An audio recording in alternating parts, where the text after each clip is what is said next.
Before I start with this video, I do understand that Mothership tends to be a pro-government mouthpiece, like 95% of the time, I guess. The issue with like these friendly fire sections, which means they ask questions in a rapid fire format, and then the interviewees usually they have to come up with answers on the fly, like just quick thinking, and it's not really elaborated answers. It's more of like, I just want you to be quick on your feet, quick thinking. And obviously, the answers, Mothership wouldn't expect them to give like precise and fully elaborated answers and answers that actually contain a lot of nuance. So, because of this, right, sometimes I actually kind of pity the interviewees because they kind of have to stick to the script of what Mothership wants to achieve, and because of that, the quality of their answers are often cut down. The first question is there anything enthusiastic about Singapore's public transport system? Sorry, is there anything to be enthusiastic about Singapore's public transport system, like bus or train?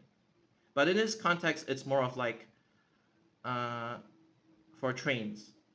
So then the goes on to say Singapore's public transport system is one of the best in the world, didn't really specify the metrics at which it's being used for comparison. Extensive is referring to the fact that within 700 square kilometers, it's extensive within a small area. So even though it's not explicitly said, this is the actual nuance that has been left out because it's like rapid fire questions. Convenient, fairly clean, fairly efficient, which is not wrong. Interviewer says, if it's one of the best in the world, do you think that Singaporeans complain way too much? To be honest, for the most part, I kind of agree. And then he says, so this is an interesting question because a lot of it has to do with social media. There has been a lot of widespread reporting. Citizens can self-report when an incident happens. The only reason why he said this is probably because of like it kind of adds up to the total disruption count or something. Like within a month or within a year, I forgot. Oh wait, it's the MKBF thingy. BF means before failure. And this part, objectively speaking, it really sounds a bit out of place. And so that creates a sort of sensationalizing effect. I get what he's trying to say. He's trying to say that because the number of incidents, like, all these incidents, they keep appearing on social media, and therefore it kind of like clouds people's judgment about how great Singapore's public transport system really is. I get the point, but it's quite out of place, especially in this context. But actually, compared to metro systems in other countries, places like New York, Paris, or London, and I'm sorry, but you literally picked like cherry picked like the worst examples to compare Singapore with. Only because they are major cities.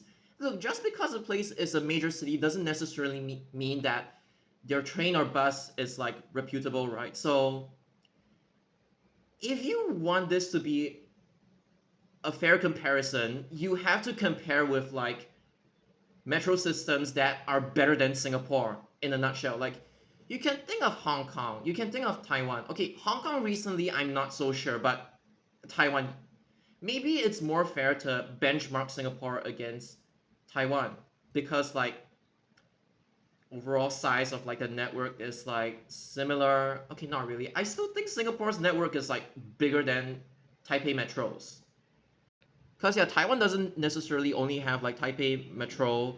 Even in like the central or the southern parts of the country, there is some form of like train system as well. But okay, you should compare it with like Taipei Metro instead, because Correct me if I'm wrong. Taipei Metro was like kind of inspired by Singapore's system, not completely, but in a way. So again, please correct me if I'm wrong. But every single one of these, it isn't mentioned. I know it's rapid fire, but you gotta compare with like countries that don't do as well as Singapore and countries that do better than Singapore or even on par at the same time to make this like a fair comparison. Singapore's MRT does experience far less disruption compared to those few cities that you cherry picked. Okay, yes, it's true, but it's still cherry picked. Then again, I cannot really fault the interviewee too much because it's rapid fire.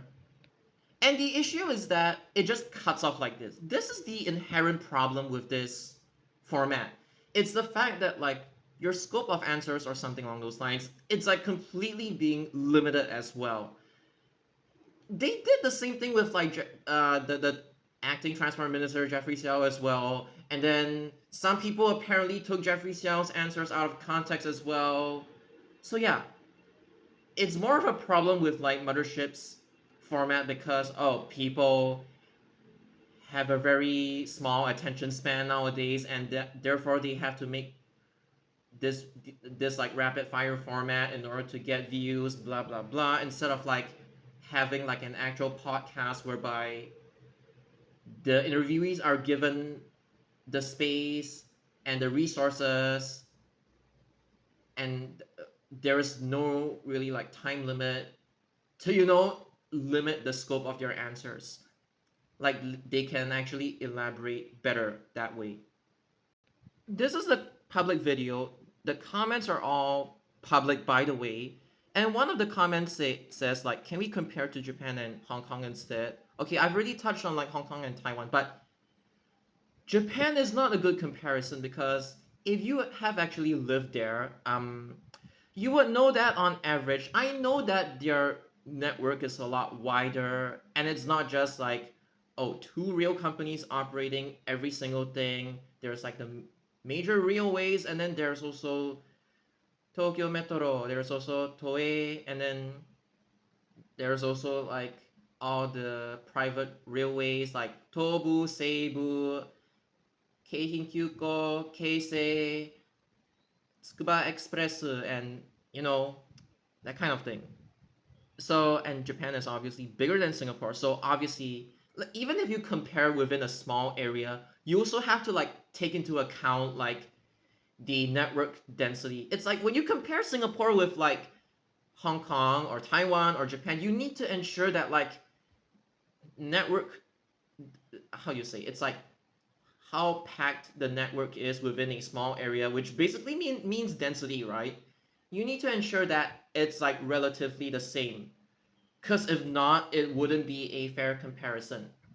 But even if you would just compare it with like Tokyo's 23 wards, or if you want to like go a little bit bigger scale, even though that alone would invite a lot of unfair comparisons. Like let's say you want to compare with like the Tokyo metropolitan area, which includes Kanagawa, Saitama, Chibaken, and all these sorts of things. And I think it's like Gunma and Tochigi as well. A little bit of it, not the entire prefecture, but like a small part of it. Like the cutoff is like at Ryomo line or something along those lines. So back to where I was saying. If you want to compare it to Japan, right? As long as you have lived there, even if it's for okay, at the very least like 1 month, I would say, you will realize that the frequencies of disruptions, whether it's the operator's fault or whether it's like the staff, like the Jomuin's fault, or whether it's the commuter's fault, passenger's fault, whoever's fault it is, we're talking about like disruptions in general without specifying. And when you don't specify the type of like disruption, like what is it caused by, or whether it's caused by like weather or something along those lines, uh, if you don't specify, I would just say that like even if you're comparing it with a specific area like Tokyo's 23 wards or Greater Tokyo area, Tokyo metropolitan area, whatever you call it, Sutoken, like whatever the English equivalent is, you would realize that Japan, on average, like even just like every day, right? They experience far, far, far more disruptions as compared to Singapore. And even if it's like just a train line, like Utsunomiya line, Shonan Shinjuku line, Tokaido line, and Takasaki line, that line is very prone to delays because it's a long distance line and there is also branching as well. Like they branch off to most of them are along Ueno Tokyo side, and then another part of it it's like along Shonan Shinjuku line side.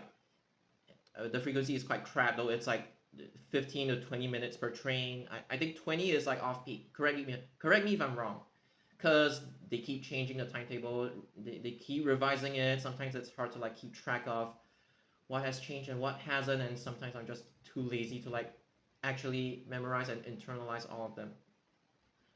Okay, back to topic. I need to stop yapping. Okay, so basically, on average, even if it's just like a 5, 10, 15 minute delay, I know Singapore right now they kind of have a threshold to report when the delay is only more than 15 or 30 minutes. I cannot remember again. I'm so sorry. But basically, the main point is that Japan is not a good comparison because they, on average, if you don't specify the kind of disruption, their system actually gets more disruptions than Singapore's on average. And it doesn't help that, like, Japan's system in general, they focus on more like crew services, which something that Singapore doesn't really have. And crew services, right? They're operated by different railway operators, and you need to like change the train captain.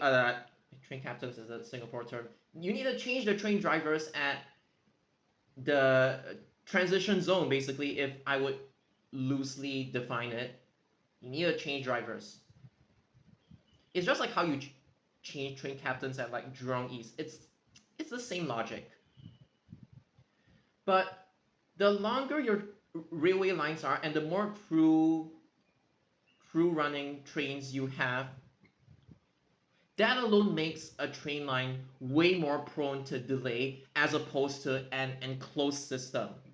Like in Singapore, because North South line, East West line, North East line, Circle line, Downtown line, Thompson East Coast line, Crossline line, whatever the fuck it is, or even LRT as well, as long as it's an enclosed system, you wouldn't really be affected by externalities, whatever that word is. It's also the same logic as to like, you know how some train lines in Japan, let's just pick the most prominent examples. Ginza line, Marunouchi line, they don't have true service. It's an enclosed system. And the frequencies are way more consistent. I'm not saying consistent as in like, oh, throughout the day it's like 24/7, 24/7, not 24/7. During its operation, it's always 2 minutes. I'm not saying that. I'm just saying that like the frequencies and spacing in between trains, like peak, off peak, whatever you choose to compare, you choose for comparison, it's like it's way more consistent because there is no true service to like deal with.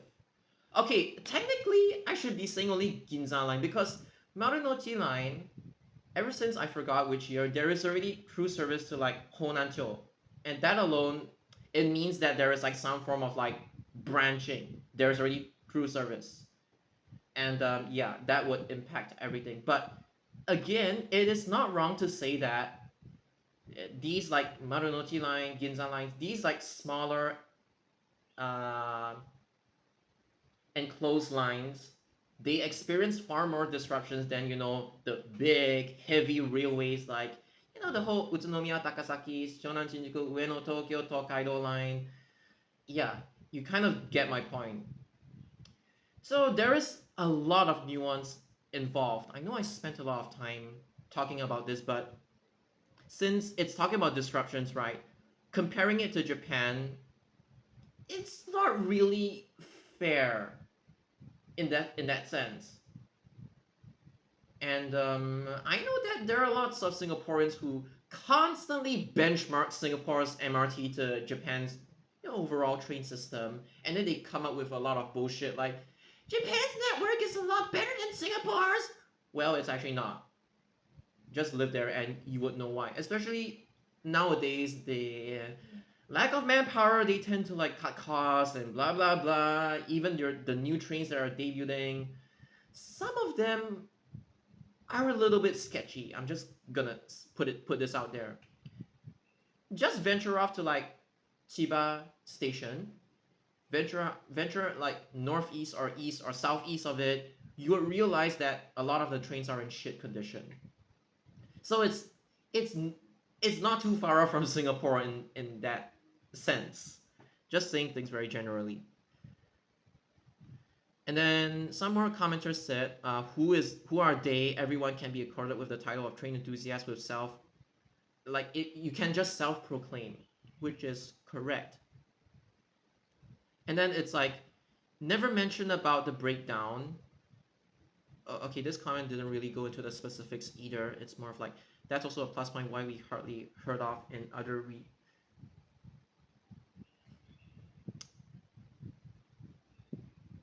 this comment is a little bit vague. Are they saying that like Singapore's train disruptions go mostly unreported, and then the other regions, I'm not sure what they're referring to. Okay, some of these comments I agree with anyways. I want more reels. Don't worry, you're getting more reels. One of the best to break those so many times in the world. Okay, this one is just sarcasm.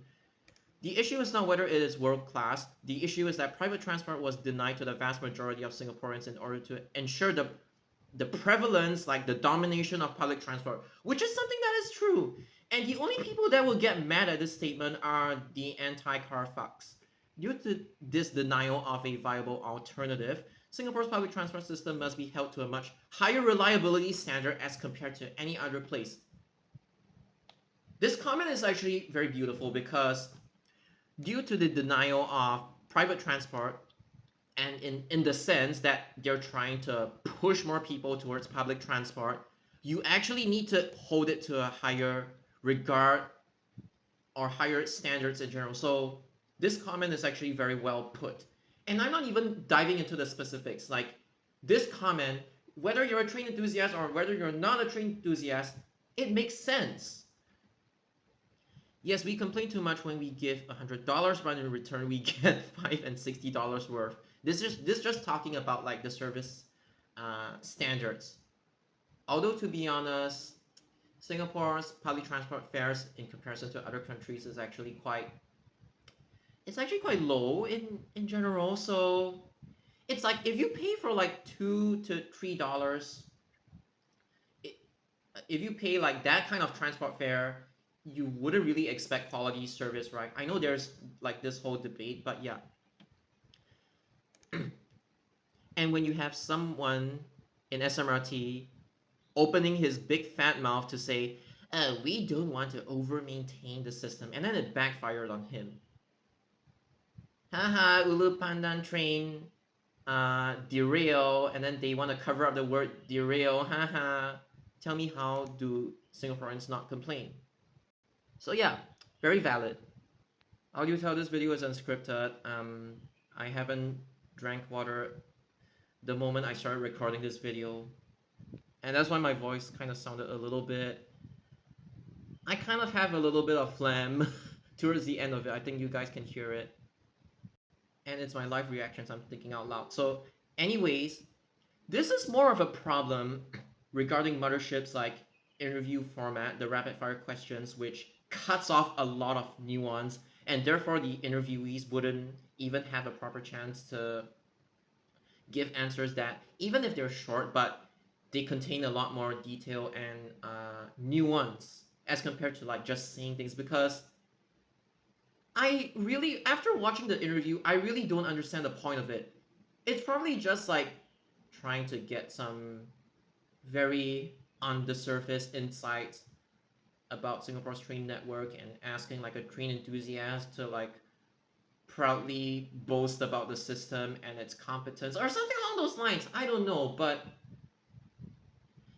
even Mothership, that the title of that Facebook video or reel is that like, are Singaporeans complaining, if I'm remembering correctly, are Singaporeans complaining too much about your MRT network? Okay, that is valid, but I feel that in this context, right, there is really no need to interview train enthusiasts for this. And by interviewing them, like the nature of this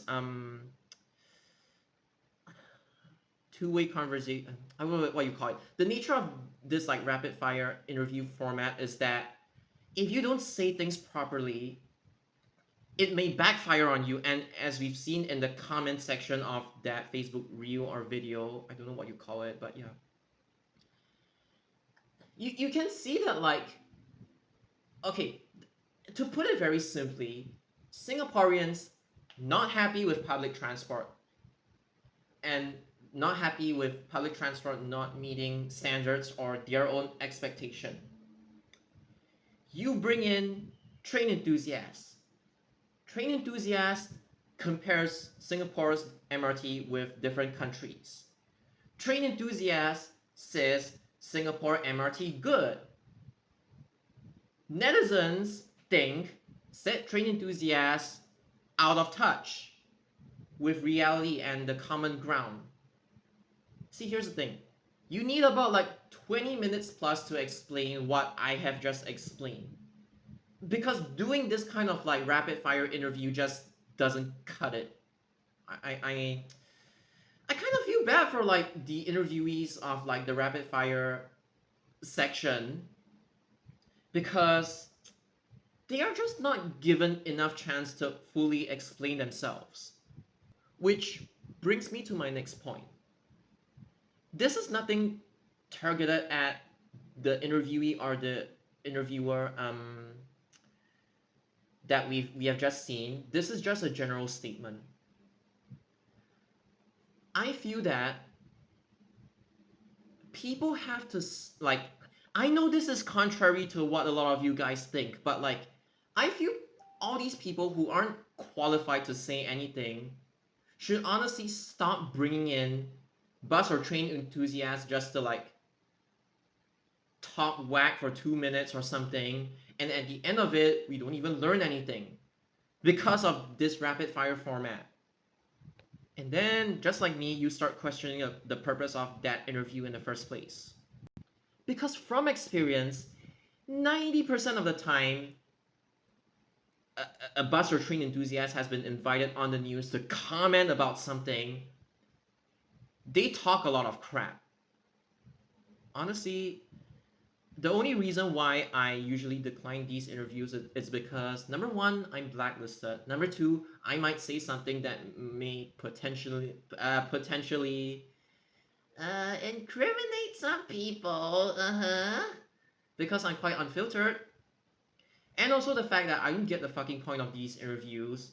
And also, I would prefer to spend more time unpacking all the nuances as opposed to like this kind of like interview. I know I've been approached by people in Tampines North and Interchange, and I told people about 801X. I told people about 801X before, but I didn't say 801X in the interview. I just said something along the lines of like, oh, hopefully they would introduce these feeder expresses in Yishun. I only said this because I knew that there was like 801X in the makings. But unfortunately, right now it has been shelved, and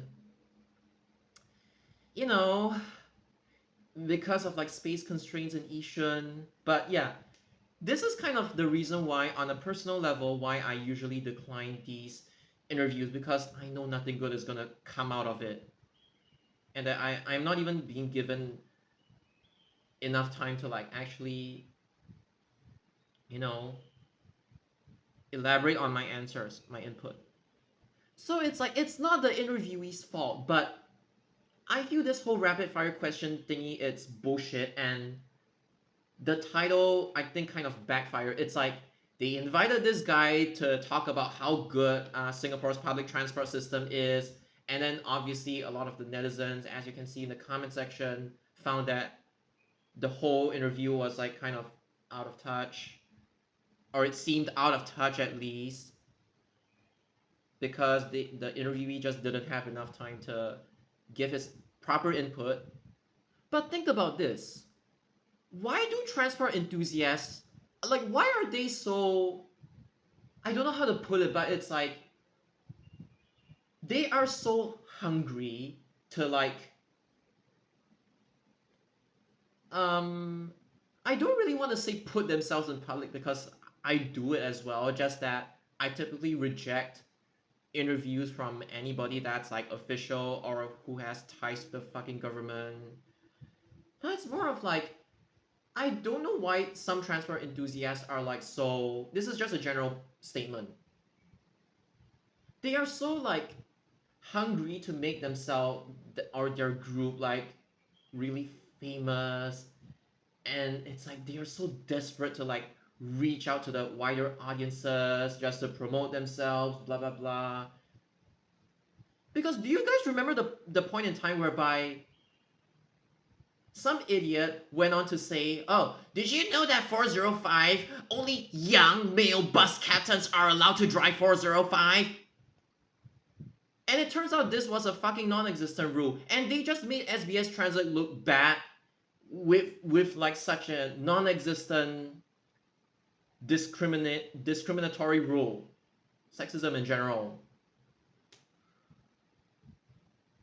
All because this idiot just wanted to promote his fucking ANS and make everybody look bad in the process, making people think that SBS Transit is sexist when the rule didn't even exist in the first place. Like there is an Indian lady bus captain who drove 975, and there was also a bus captain, not local but from China, a lady bus captain from China driving 405. It's not even a local bus captain, and they know the route of 405 better than the fucking enthusiast who cannot even remember how to drive 861 properly.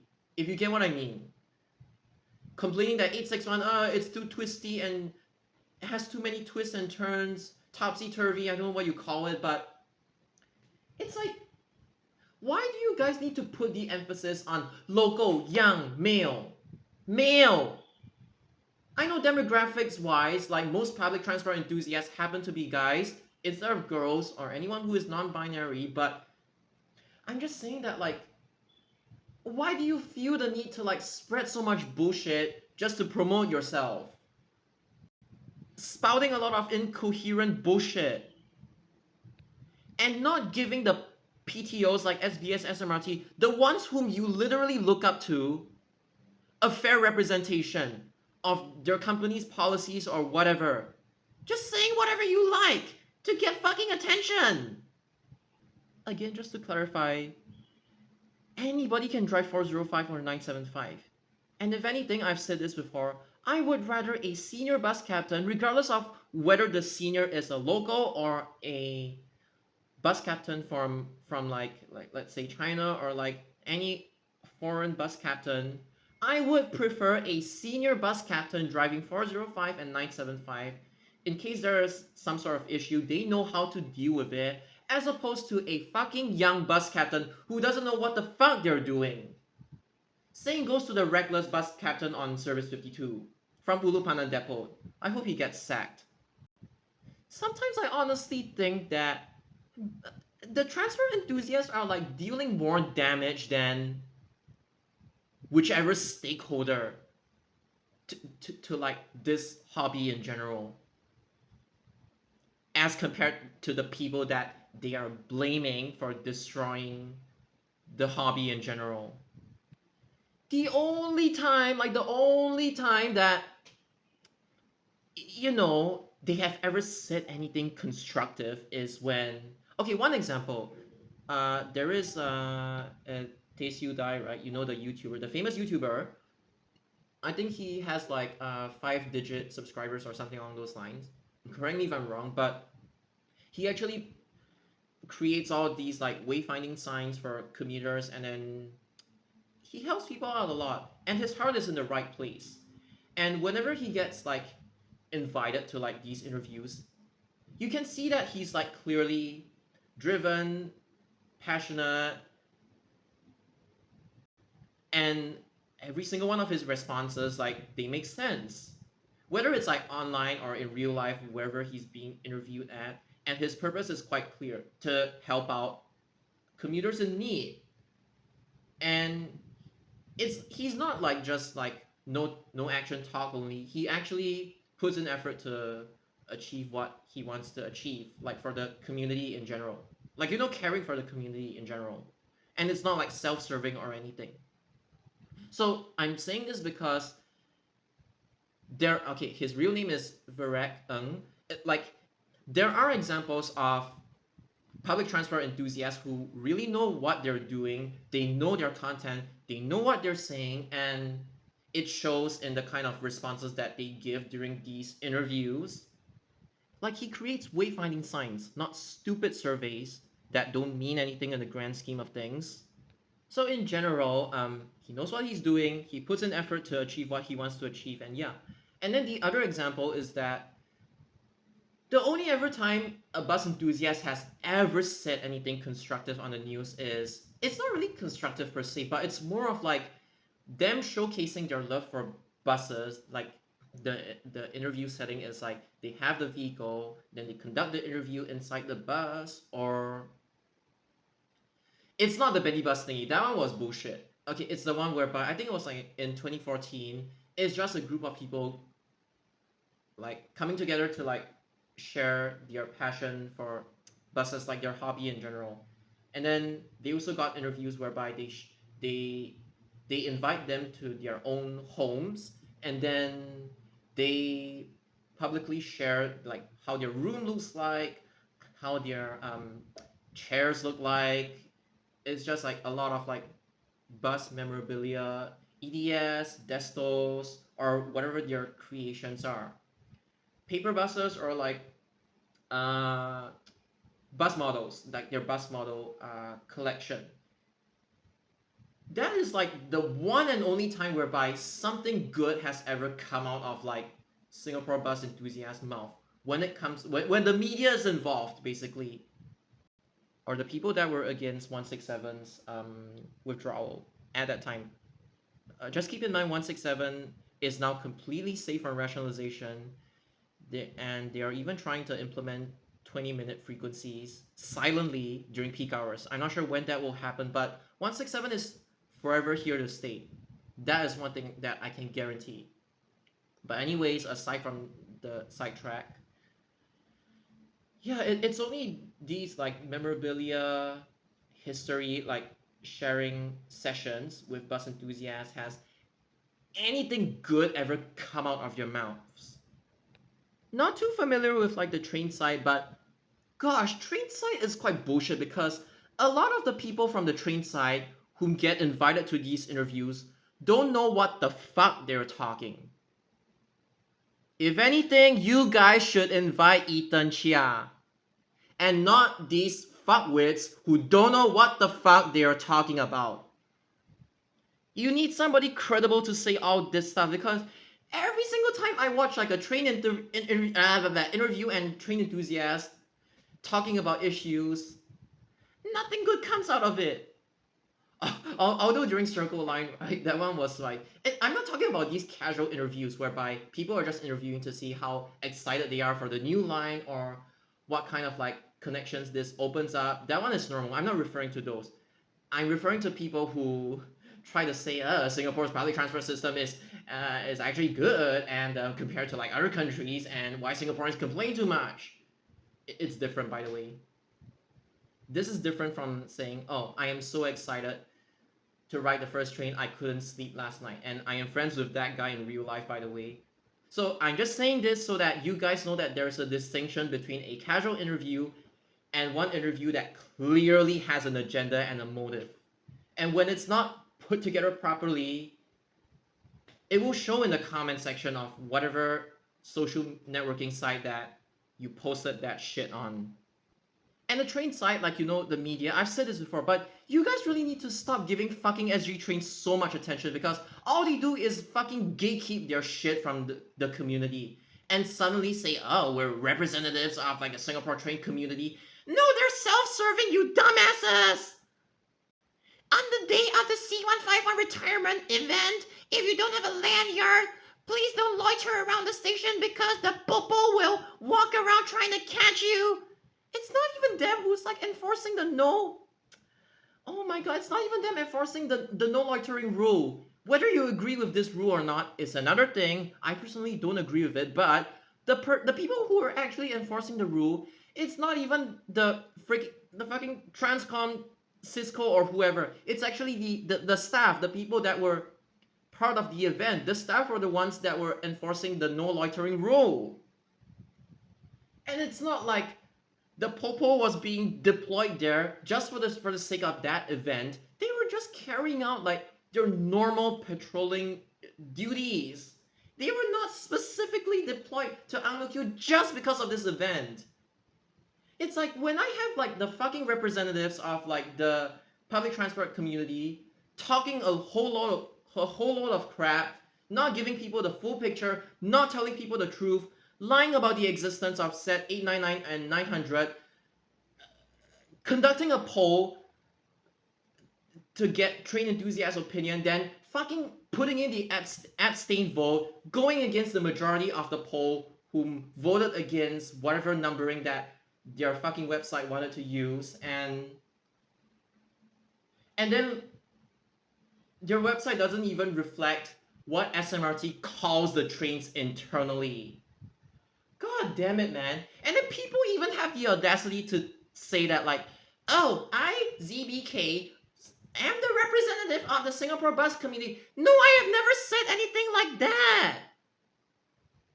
I am just speaking my mind. And I'm just somebody that exists in the space of like YouTube, Facebook, or wherever the hell I exist on. I don't even have that many social networking sites in general. It's mostly just YouTube.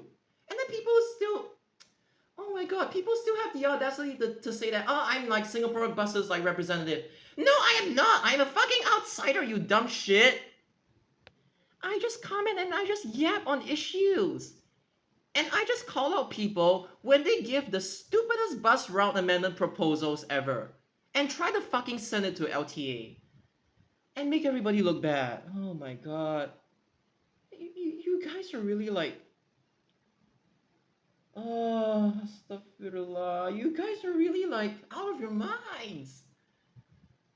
This is why usually, unless I have like a clear indication or like some background about the person that is being invited for the interview, again, this is why I say 90% of the time when these people go out for interviews, all they talk is crap.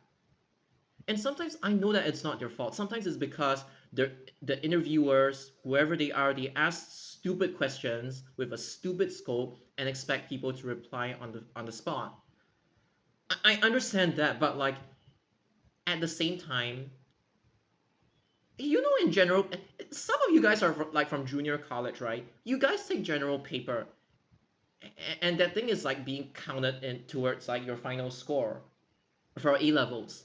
You guys are taught how to like summarize, cut down your sentences whilst giving them a lot of nuance at the same time. So for literal JC people or like university people who for some reason struggle to do that in interviews, again, I am aware that this format isn't the best for the interviews, but I feel like you guys, especially if you're from like JC or uni, you guys need to do better because you're supposed to be more articulate. Unless you give me the excuse that, oh, I'm from science stream, my English not good. And I don't even want to go into the fact that a lot of Singaporeans, they speak terrible English. I don't even want to go there. It's so stupid. Again, if I can come up with all this stuff completely unscripted, you guys need to fucking do better.